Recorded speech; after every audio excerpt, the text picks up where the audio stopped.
Today, President Donald J. Trump signed a proclamation expanding and reinforcing entry restrictions on foreign nationals from countries identified as having persistent and severe deficiencies in screening, vetting, and information sharing practices.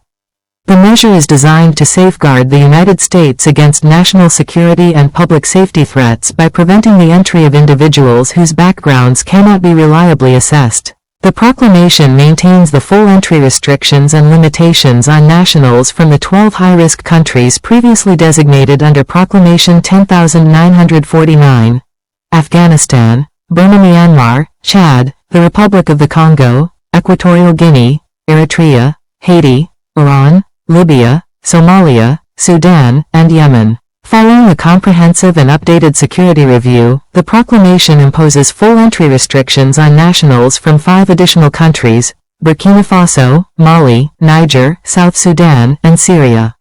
It also extends full entry limitations to individuals traveling on Palestinian Authority-issued travel documents, citing similar concerns related to identity verification and vetting reliability. Additionally, the proclamation upgrades restrictions on 2 countries, Laos and Sierra Leone, that were previously subject only to partial limitations, now placing them under full entry restrictions due to continued deficiencies in cooperation and compliance. Partial restrictions remain in effect for nationals of 4 countries previously identified as high risk: Burundi, Cuba, Togo, and Venezuela. At the same time, the proclamation lifts the suspension on non-immigrant visas for nationals of Turkmenistan, acknowledging the country's meaningful engagement with the United States and demonstrable progress in addressing prior security concerns.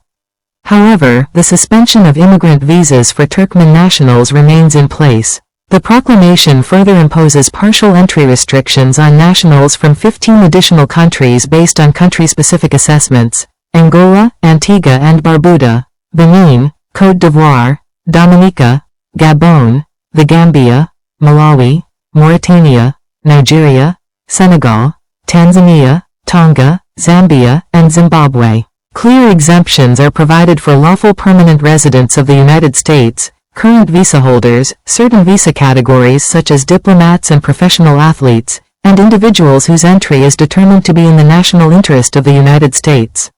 While the proclamation narrows broad family-based immigrant visa exemptions that have demonstrated heightened fraud risks, it preserves the availability of case-by-case waivers where justified.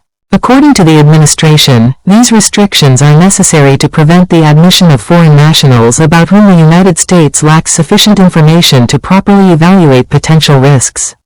The measures are also intended to encourage greater cooperation from foreign governments, strengthen enforcement of U.S. immigration laws, and advance broader foreign policy, national security, and counter-terrorism objectives.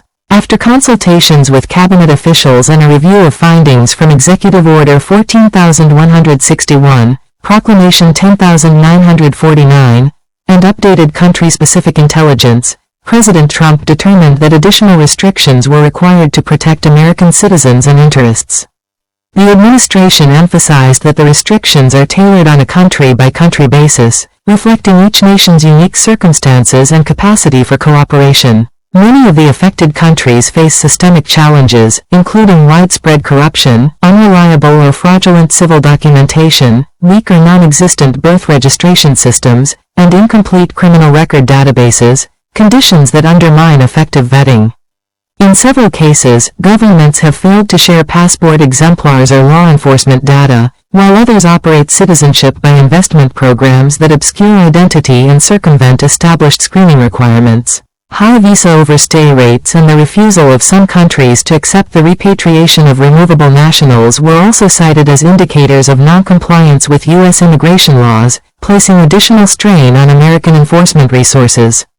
Furthermore, the presence of terrorist organizations, transnational criminal networks, and extremist activity in certain regions contributes to instability and limited government control, heightening the risks associated with admitting nationals from those countries. The administration stated that the president is fulfilling his commitment to restore and strengthen travel restrictions on countries deemed dangerous and to secure U.S. borders.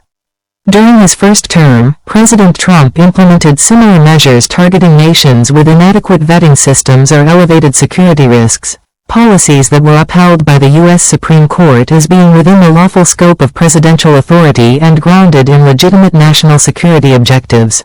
In June 2025, President Trump reinstated and expanded these travel restrictions, incorporating updated assessments of global screening, vetting, and security conditions to address evolving threats and ensure the continued protection of the American people.